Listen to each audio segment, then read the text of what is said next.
Thousands turned out to attend his funeral. The death of 23-year-old Hirsch Goldberg-Polin, along with 5 other hostages held by Hamas in Gaza, mourned across Israel. Okay, sweet boy, go now on your journey. I hope it's as good as the trips you dreamed about, because finally, my sweet boy, finally, you're free. I will love you and I will miss you every single day for the rest of my life. A young man who had hoped to travel the world, Hirsch was abducted from the Nova Festival. His arm was blown off, but he survived. According to Israeli officials, he and 5 others were shot at close range by Hamas just days before their bodies were discovered this weekend. Their deaths have provoked fury amongst the many Israelis angered by their own government's failure to strike a ceasefire deal.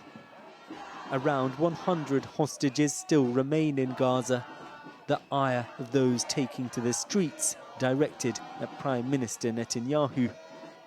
This morning, a mass strike by the country's largest labour union, disrupting transport services, including at Tel Aviv's airport, whilst many government offices remained closed. The Israeli Prime Minister held a late-night cabinet meeting last week, in which he insisted Israeli forces would not withdraw from strategic locations in Gaza, a key Hamas demand.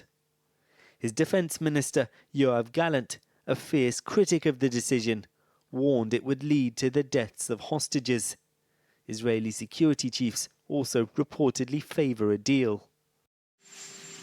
In Washington today, a public expression of frustration from President Biden when asked if Netanyahu is working towards an agreement.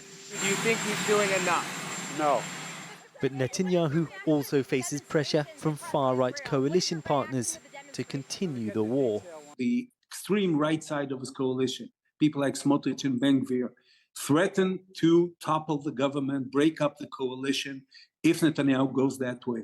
The demonstration, the general strike, is all of that enough to change his mind? I doubt. I hope it does. A deal can't come quickly enough for Gaza's suffering population either. This, the aftermath of an Israeli strike on a school housing displaced Palestinians yesterday that killed at least 11 people.